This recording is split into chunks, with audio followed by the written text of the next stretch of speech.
Fala, profissional de recursos humanos, seja muito bem-vindo, seja muito bem-vinda a esse vídeo. E no vídeo de hoje nós vamos falar sobre, é o quarto vídeo, né, da nossa série infinita, ou pelo menos sem prazo de validade. Lembrando que os vídeos ficam disponíveis aqui no YouTube, ou no LinkedIn, ou no Facebook, ou no Instagram, não sei onde você está assistindo esse vídeo, durante um período. Depois ele vai para a área de membros da G-Power, e aí para você rever vai precisar fazer parte lá da comunidade G-Power, beleza? Aqui na descrição do vídeo tem um link para você se inscrever pagando menos do que um cafezinho por dia, do que uma xícara de café por dia. Show? Combinado? Beleza, no vídeo de hoje nós vamos falar um pouquinho sobre mindset estratégico. E aí esquece a analogia que talvez você esteja fazendo aí de mindset, coach, nada do tipo, tá?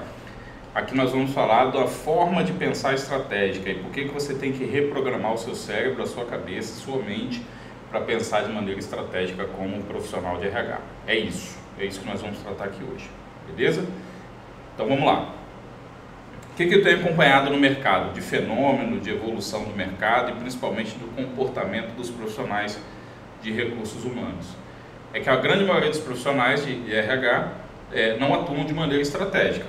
Alguns por culpa própria, porque não se posicionam assim.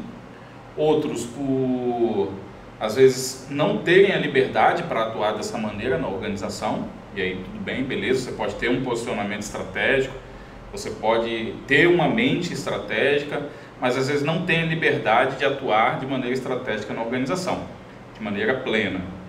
Ainda que na sua própria atuação, no seu próprio círculo ali, no setor, você consegue atuar de maneira estratégica, independente do nível que você atue e da liberdade que a empresa te dê.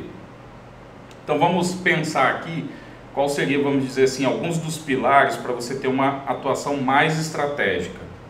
Então, quer a empresa te dê essa liberdade ou não, vamos tentar formatar aqui um passo a passo para você validar até que ponto você está atuando de maneira estratégica ou não. Combinado? Vamos lá então. Então, o primeiro pilar para você ter uma atuação mais estratégica na sua organização é conhecer os negócios. Não tem jeito. Então, não tem como você ser um bom profissional de RH, um profissional de RH estratégico, sem conhecer de negócios. E aí eu estou dizendo não só conhecer do RH, dos processos de RH, mas entender o negócio como um todo, como funciona uma empresa, quais os impactos das ações que você está tomando com relação à organização. Deixa eu alternar a minha tela aqui para a gente pegar a nossa anotação.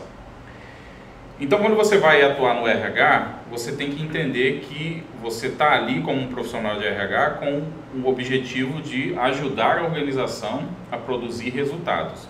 É lógico, precisa cuidar dos funcionários, precisa cuidar das políticas de RH, de recursos humanos, de gestão de pessoas, mas não caia nessa falácia do mercado de que profissional de RH tem que ser bonzinho, tem que proteger funcionário, porque não é essa a realidade. O que você precisa mesmo para ser valorizado é contribuir de forma estratégica para as organizações.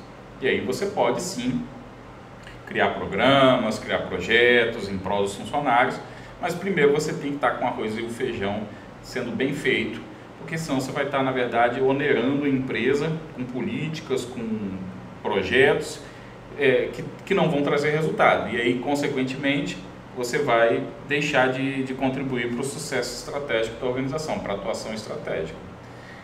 Então, primeiro que a gente tem um grande estigma no mercado, que é assim, né, que o RH... Se você nunca ouviu isso, pode deixar aí nos comentários, mas a frase mais comum é assim: o RH só dá despesas. Já ouviu isso? Ou então, o RH só vê o lado da empresa. Já viu isso também, não já? Ou então, o RH não trabalha. Já vi isso também. Então, o que isso reflete? Reflete, na verdade, uma visão distorcida que as pessoas têm do setor de recursos humanos. E por que isso acontece? Porque os profissionais de recursos humanos, na maioria das vezes, não conseguem atuar de maneira estratégica. Fica muito preso a a falta de objetividade, de resultado, fica muito preocupado em fazer florir e esquece de trazer resultado para a organização. Como assim florir, Alexandre? Tem tendências no mercado de RH que eu fico olhando assim e falo, gente, de onde surgiu isso? Então aí começa todo mundo, teve uma época que estava na moda fazer curso de grafologia. Aí todo profissional de RH queria fazer curso de grafologia, para ficar interpretando a letra do funcionário.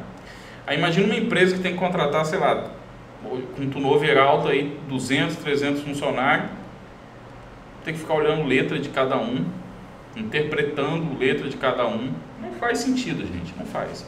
Aí depois veio a moda os testes de personalidade, Profile, DISC, Big Five e tudo mais. Beleza, são testes legais, como um complemento do processo. Mas de nada adianta você contratar uma pessoa com 3, 4, 5, 6 meses de atraso, de delay do que a empresa precisava. Então, a gente tem que pensar em como atuar de maneira estratégica para contribuir com o resultado da organização, mas visando o resultado e não visando, vamos dizer assim, uma autopromoção do RH. Olha só, não sei o que, GPTW lá, a gente é muito bem avaliado. Aí daqui a pouco a empresa fala e não vai adiantar nada, vai ficar todo mundo pé da vida, vai lá e vai avaliar mal. Ou então, fizemos um café da manhã maravilhoso aqui para os funcionários, mas atrasou o ticket, não adianta nada.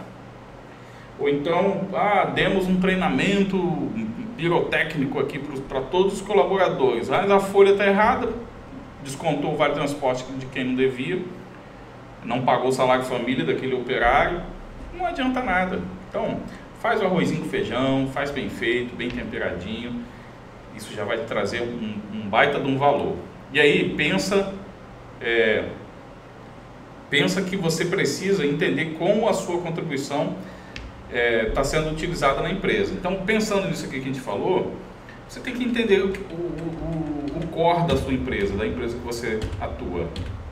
Então, os indicadores são essenciais. Então, vamos pensar aqui em alguns indicadores de RH, que a gente já até falou de alguns. Vamos pensar no absenteísmo. Como que o RH pode atuar neste indicador de forma estratégica e que colabore com os resultados da organização? Então, como que o RH pode atuar em cima desses indicadores? Primeiro, entender o impacto desse indicador. Cada vez que um funcionário deixa de produzir, qual que é o impacto que traz aí na sua empresa? Sua empresa é uma indústria que produz, é uma prestadora de serviço que vende mão de obra. Então, você entender os impactos desse indicador vai te ajudar, inclusive, a tratar ele com seriedade. Beleza?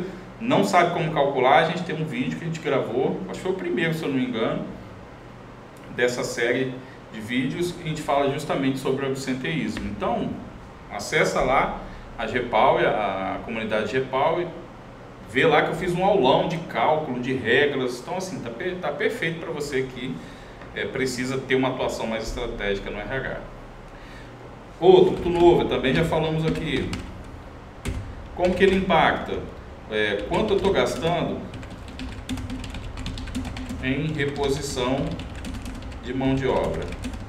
É importante você ter isso bem mensurado. Quanto que está gastando? Então, por exemplo, cada vez que eu demito uma pessoa, eu tenho o custo da rescisão, o custo da reposição, o custo de perda produtiva, porque a pessoa vai entrar, vai ter que se ambientar até ela começar a produzir como uma pessoa já no pico de produção. Demora. Você tem esse tempo mais ou menos especificado para, inclusive, você ter uma curva de perda de produtividade? Então, olha a importância da gente conhecer os indicadores, tá? Então, procure conhecer todos os indicadores aí da empresa.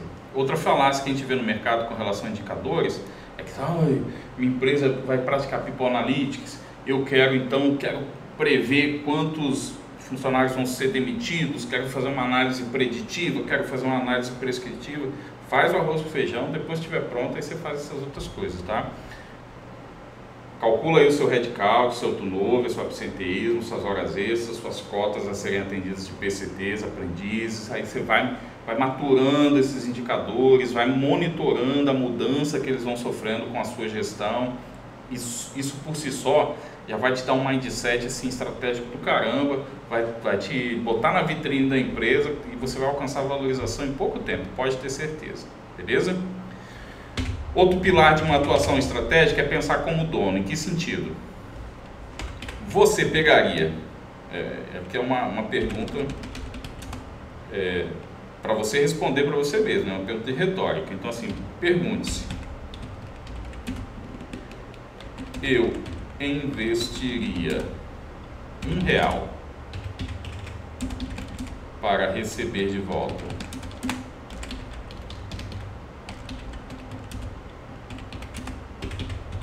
75 centavos? Você faria isso? R$1. Para cada R$1 que você investir, você quer receber 75 de volta. Ninguém vai fazer isso.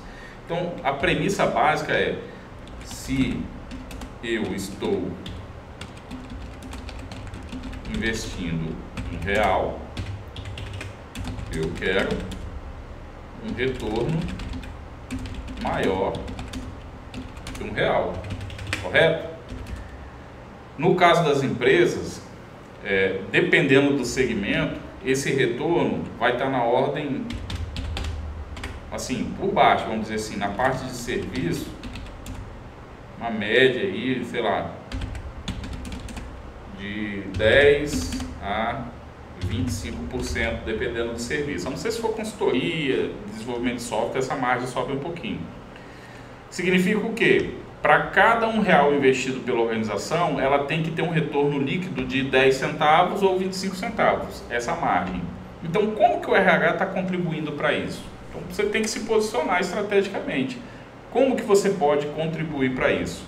Na apuração de resultados de uma empresa, normalmente a gente tem a seguinte estrutura: receitas,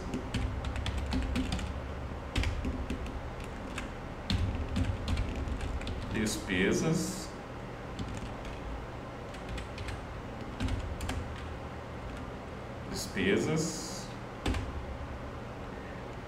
eu tenho que o resultado, grossamente falando, tá? Tem uma série de coisas, tal, é igual a resultado. Então, aonde que o RH pode contribuir de maneira estratégica? Ele consegue contribuir em receitas? Muitas pessoas talvez digam: não dá para contribuir com receita, não sou comercial, não sou operação. Mas como que o RH pode contribuir estrategicamente com receitas? Ele pode contribuir com, contribuir na maximização de produtividade. Como que faz isso, Alexandre? Boa pergunta. Nós vamos pegar aqui alguns exemplos que a gente pode atuar de maneira estratégica no RH e ajudar para a maximização de produtividade. Por exemplo, identificar a persona ideal de contratação para cada cargo.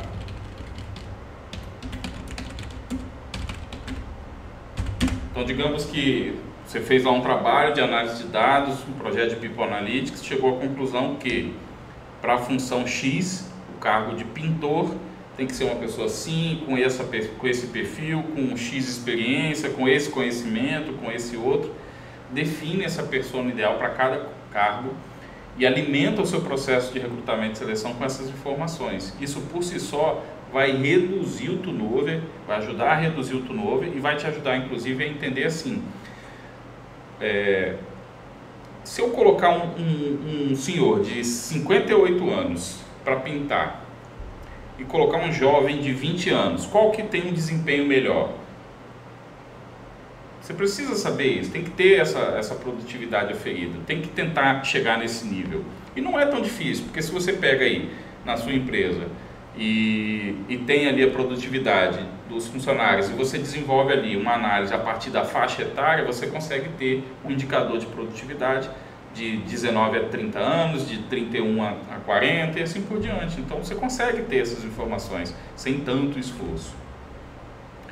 Outra possibilidade que a gente tem de contribuir com as receitas da organização, além de identificar a persona ideal de contratação para cada cargo, para a gente diminuir o turnover, diminuir aquela curva de produtividade que de perda de produtividade que ocorre quando alguém é demitido e alguém é contratado para substituir, a gente cria ali um gap, um vale de produtividade que demora a ser recuperado. Então, para a gente eliminar esse tipo de coisa, o ideal é a gente ter uma persona ideal de contratação para cada cargo dentro da organização. Segunda opção é verificar o público ou os públicos, né, que possuem baixa produtividade e alto absenteísmo. Então faz ali uma análise de dados, deixa eu pegar a produtividade. Pô, se eu pegar aqui motorista de 28 a 29, de 18 a 30 anos, solteiro, cara, não produz. Se eu pegar uma pessoa de 35 a 44 anos, casado, com um filho, com um ou mais filhos, cara, o cara destrói de produzir. Faz essa análise, você vai ter esse indicador e bota isso no seu procedimento de recrutamento e seleção e no seu procedimento operacional, com as lideranças operacionais. A mesma coisa o absenteísmo. Quem está gerando mais falta? Porque cada absenteísmo, no mínimo, é uma perda de produtividade. Então, quem está gerando mais? É o fulano de tal, nesse perfil aqui. Isso é fácil de fazer. Você pega uma relação de eventos, você consegue fazer isso tranquilamente. Qualquer sistema, você exporta uma relação de eventos para um TXT, para um CSV ou para um Excel, importa para o Power BI, faz uma análise desse tipo, você vai ver que vai voar. Beleza? Combinado? Show! Agora, outra parte que o RH consegue atuar, na parte de despesas. Como assim? A gente consegue, com tudo isso aqui, se eu consigo identificar a persona que tem baixa produtividade, eu consigo treinar ou ajustar perfis que me deem maior produtividade. Se você estiver fazendo isso, você já está contribuindo para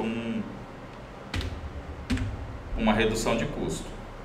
Isso sem investimento às vezes, né? Só de chamar o funcionário, explicar. Uma coisa que a gente não costuma fazer, mas que seria muito importante fazer, é mostrar para os funcionários os impactos das ausências dele, né? Porque eu estava diretamente relacionado à coordenação de RH, eu costumava fazer isso, pegar os funcionários e mostrar para ele, quando você falta, você perde o dia, perde o DSR, se você faltar muitas vezes vai perder parte das suas férias, se você faltar muito, você acaba perdendo, por assim dizer, colocando em risco a sua continuidade na organização. Então, se você tem um plano de saúde que atende seus filhos, sua esposa, você pode perder.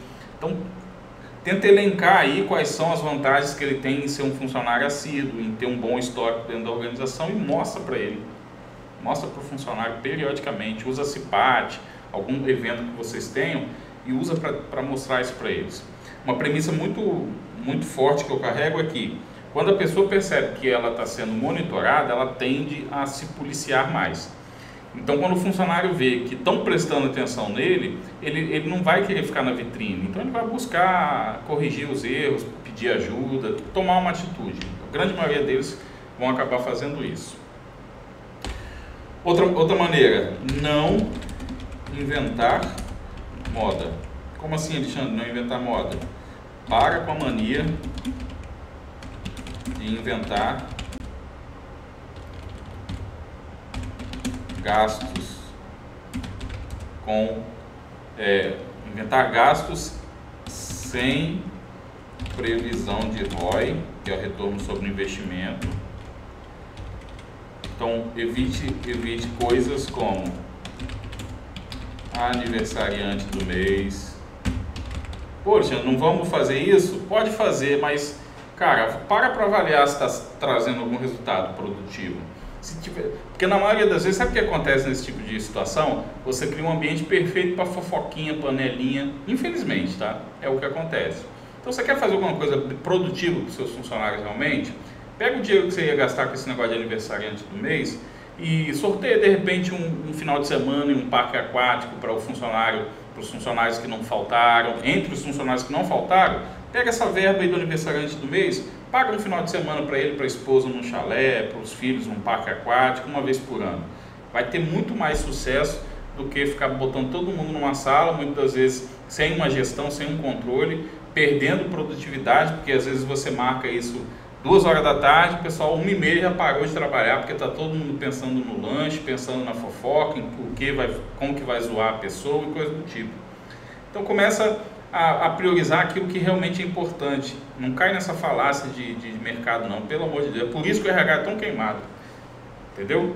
Aí você vai ver o dono da empresa chega lá no bendito do aniversariante do mês, está todo mundo lá comendo, está todo mundo lá mais preocupado em falar mal dos outros, criar um ambiente de fofoca do que qualquer outra coisa, tá? Isso serve para um monte de outros eventos. Não sou contra fazer evento, faça, mas faça com uma boa gestão e tenha em mente um resultado que aquilo precisa gerar. Então, por exemplo, se eu estou com um problema de comunicação na empresa, beleza, aproveite uma oportunidade como essa para fazer algo. Agora, só para fazer, para ir lá, cantar parabéns e comer bolo, não faz. Não faz. Se você quer aproveitar essa oportunidade, de repente, para dar um feedback sobre a gestão do mês, os resultados obtidos do mês, total apoio meu. Agora, só para botar todo mundo numa sala e comer coisa, cara, você está perdendo produtividade e está gastando dinheiro da empresa à toa. Não vai trazer resultado. Ambiente de integração. Você vai criar um ambiente que as pessoas vão começar a fofocar e falar mal um do outro. Pode ter certeza. Começa a prestar atenção aí. Presta atenção. Então evita esse tipo de coisa. Sem previsão de retorno, evita. Estou fazendo a implantação de um projeto. Então beleza, utiliza essa oportunidade para poder dar um reporte semanal, um reporte mensal, um reporte status do projeto, coisa do tipo. Se não, se for só para isso, cara, pensa bem se vale a pena fazer esse tipo de coisa. Show? Kit de onboarding. Cara, se você quer fazer isso, não tenho nada contra. Mas qual é o objetivo? Eu vejo muita empresa fazendo o seguinte, dá o kitzinho lá de boas-vindas, 90 dias depois o cara é mandado embora. Foi feito um bom onboard? Será que não era melhor pegar essa verba desse kit e ter estruturado um onboard melhor, prevendo treinamento, ambientação, um buddy, né, uma pessoa para acompanhar ele nos primeiros dias? Entendeu? Qual que é a pegada, qual que é a mensagem? Não sou contra fazer nada dessas coisas, mas elas têm que ter um objetivo, elas têm que trazer resultado e elas não podem existir em detrimento de uma boa gestão, de uma boa política de gestão. Então, pensa nisso, tá? Kit de onboard e etc. Eu gosto de receber kit de onboard, mas tem que ter um objetivo, não tem jeito, né?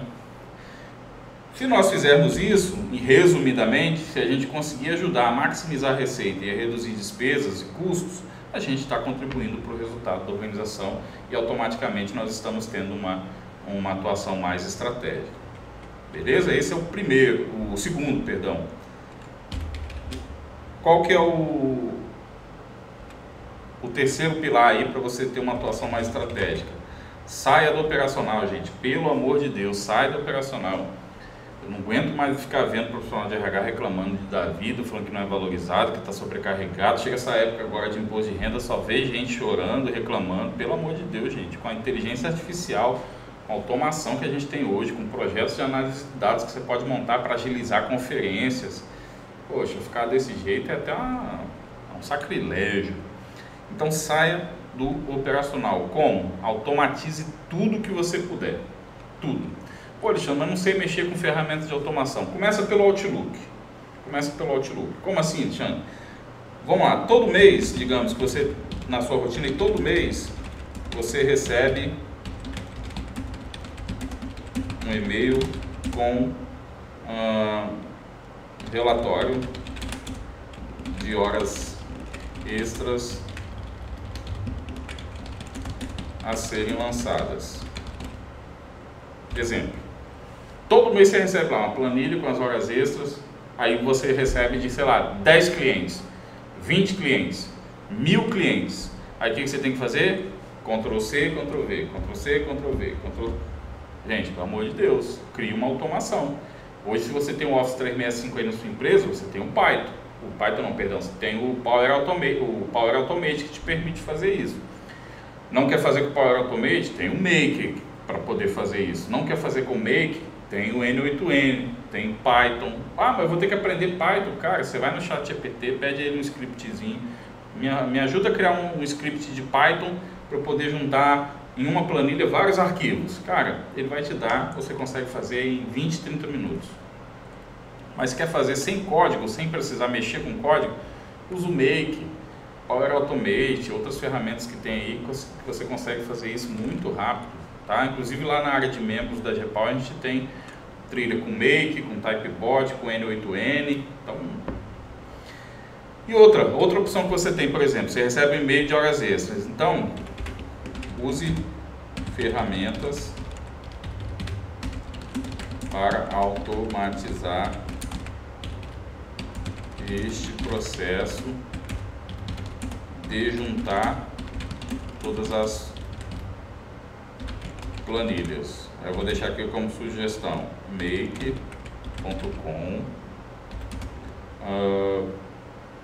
Power Automate, N8N, e vou deixar aqui o GPT, sabia disso? GPT, DeepSeek, se você jogar 8 planilhas para ele, por exemplo, junta tudo para mim no mesmo arquivo, ele junta, sabia? Ah, mas tem que ser na versão paga, Alexandre, para fazer várias vezes? Tem, mas aí você vai pagar, sei lá, R$120 por mês para poder usar. Aí ele vai fazer isso para você. Quantas horas ele vai te economizar no mês? Será que não paga esses R$120 que você vai pagar para ele? E olha que você está falando só de juntar arquivos. Quanto tempo você perde fazendo isso todos os meses? Entendeu? Ou então, todo mês eu tenho que pegar e conferir informações que são mandadas para mim. Se você jogar tudo no ChatGPT, será que ele não consegue conferir para você? Consegue. Eu gravei um vídeo recentemente mostrando isso na prática, tá? Então dá para fazer. E às vezes vai pagar R$120. Quantas horas isso vai economizar? Não é possível que você não vai valer a pena, entendeu?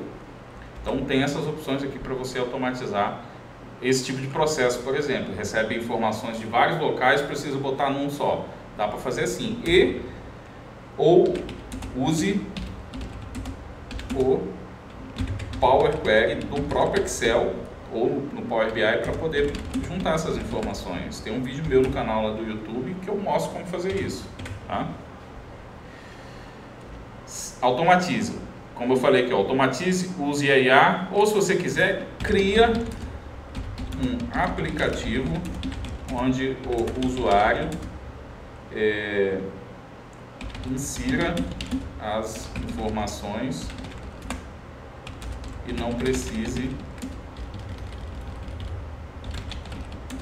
enviar a planilha, que aí já vai estar tudo na sua base de dados, você só exporta para o seu sistema via API, via planilha, sei lá. Mas se tiver 1000 clientes, os 1000 vão acessar esse aplicativo, esse quase que um form, vai fazer os lançamentos, vai chegar para você tudo sintetizado lá já, e o melhor, sem risco de erro de digitação ou falta de padrão nos dados. Então, essa é uma excelente opção também. Beleza? Outro pilar para você se destacar é resolver os problemas da organização criando soluções corporativas. E aí essas soluções corporativas, o que elas podem ser? Elas podem ser uma automação, um projeto de análise de dados, pode ser uma IA personalizada e pode ser o nosso aplicativo com o conceito de microserviços. O que é isso, Alexandre?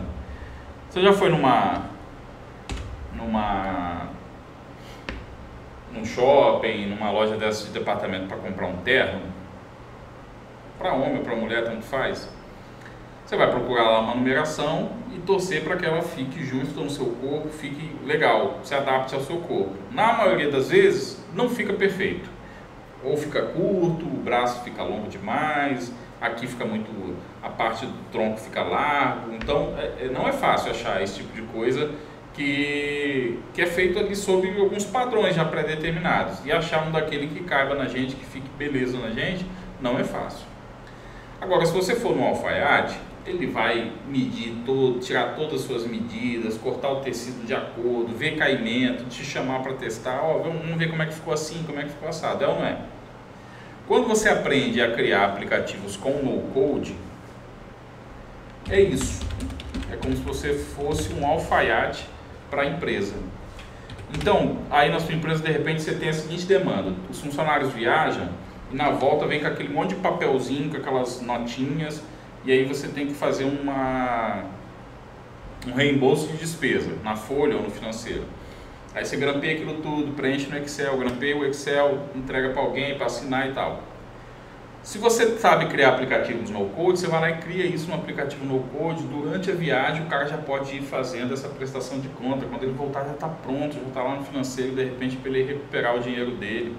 Você vai agilizar o processo, o cara vai ficar feliz porque ele vai receber o reembolso dele rápido.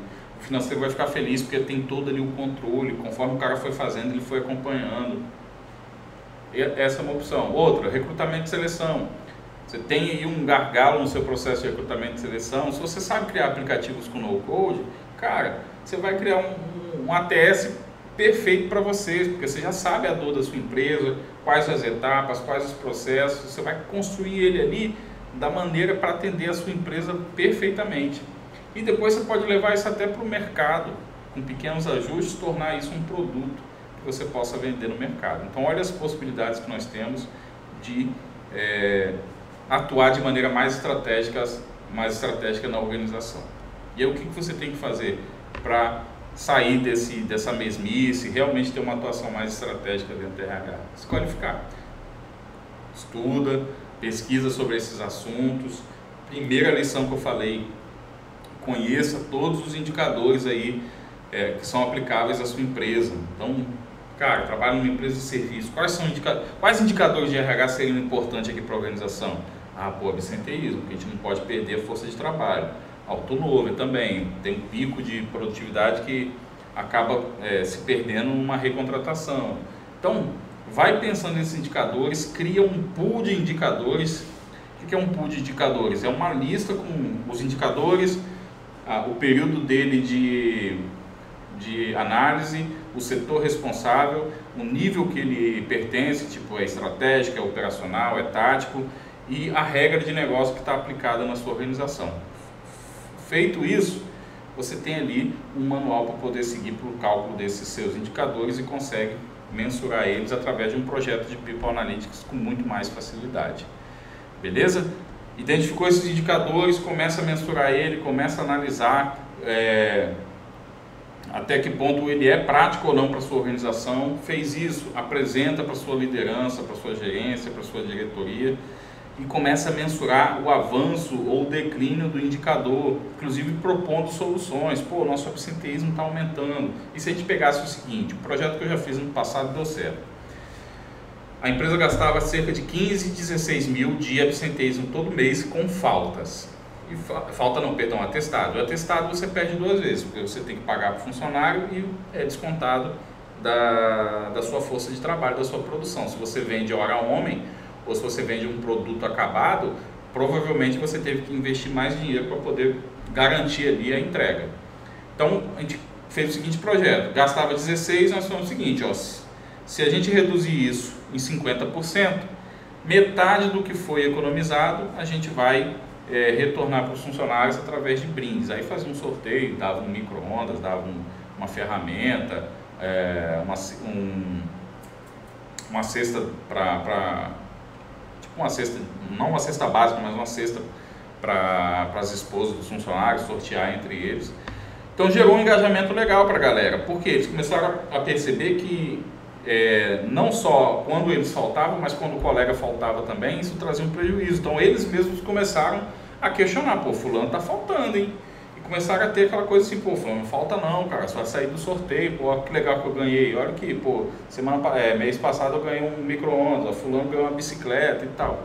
Então eles mesmos geram uma gamificação entre eles e vão meio que se tornar fiscais ou embaixadores de uma política de absenteísmo zero. Então pense em fazer projetos como esse, para poder reduzir um indicador negativo como esse do absenteísmo. Turnover, projeto que eu já implementei que deu certo, projeto Fidelidade, é um projeto que premiava aqueles funcionários que ficavam na empresa a partir de um ano.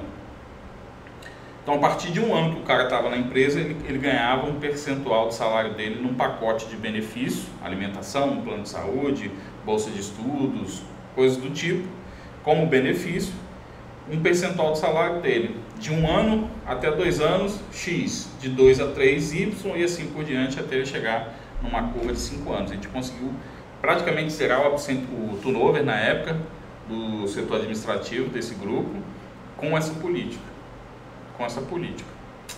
Beleza? E por que eu fiz em benefício? Porque em benefício não tem FGTS, não tem INSS, né? E o líquido que vai para o funcionário é muito maior. Se eu dou 10 dentro do salário, já vai descontar 8% de FGTS, aliás, vai descontar 8 ou 9% de INSS, podendo chegar até a 11%. A empresa vai pagar 28%, 29%, 30% de INSS patronal e ainda tem um possível imposto de renda, um possível um INSS um pouco maior. Então a empresa, se ela quer dar 10 para o funcionário, ela sabe que vai custar para ela 18, 19, às vezes até mais. Se ela dá como um benefício a alimentação, por exemplo, eu sei que eu vou dar 15 para o cara vai ganhar 15, não vai ganhar 9, não vai ganhar 8. Então essas alternativas são bacanas de você fazer projetos, porque diminui o custo da empresa e ao mesmo tempo beneficia a quem realmente merece, que é o funcionário, entendeu? Então pense nisso, nessas possibilidades. Beleza? Feito isso, tenha o olhar do dono, não desperdice o dinheiro da empresa, tá? É até uma forma de você viabilizar um pedido de aumento, uma bonificação, você mostrar que você está com esse olhar, que você está em busca da economia. Isso vai viabilizar esses seus pedidos. Como eu falei, se a empresa aí não valorizar isso, cara, vai para o mercado, que as empresas estão doidas para contratar quem tem esse tipo de visão. Às vezes você só precisa estourar a bolha realmente. Terceiro, saia do operacional. O que der para automatizar, automatiza, tá? Ah, não sei fazer, quer terceirizar? Cara, tem na internet aí pacotes, às vezes de robozinho, de automações prontas e que você pode utilizar pagando muito pouco. Mas se quiser aprender, tem o Make, Power Query, N8N, Power Automate, o próprio GPT, o DeepSeek e outras ferramentas. E por último, aprenda ou solicite a criação de aplicativos no estilo handmade mesmo, a coisa mais de alfaiataria, que seja personalizado e aderente à realidade da empresa. Isso vai trazer um benefício gigantesco. Em vez de ir lá e contratar de repente um SAP, um TOTS para essas coisas paralelas, não, acessórias, por exemplo, um ATS de recrutamento e seleção, um sistema de avaliação de desempenho. Quando você faz isso no no-code, você faz totalmente adaptado à realidade da organização. Se você for para essas ferramentas, são ferramentas de prateleira, você vai ter que torcer para que se adapte ao processo aí da sua organização. Beleza? Então era esse o recado que eu queria dar para vocês, para mudar o mindset para uma atuação mais estratégica. A gente poderia entrar aqui em diversos outros tópicos, mas pelo que eu tenho percebido no mercado, é por onde a gente consegue começar e ter um resultado bem legal em pouco tempo. Show? Se ainda não é inscrito aqui no canal, no Instagram, sei lá onde você está assistindo esse vídeo, se inscreve para você me seguir aí e ter acesso a mais conteúdos como esse.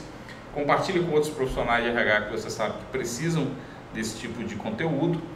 E te convido a participar da nossa comunidade, a G-Power, a maior e melhor comunidade de profissionais de RH estratégicos do mundo, tá? Do mundo.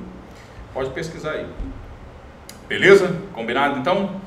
Vejo vocês numa próxima oportunidade, continuando a nossa série de vídeos sobre gestão de RH de verdade. No próximo vídeo eu vou falar um pouquinho sobre...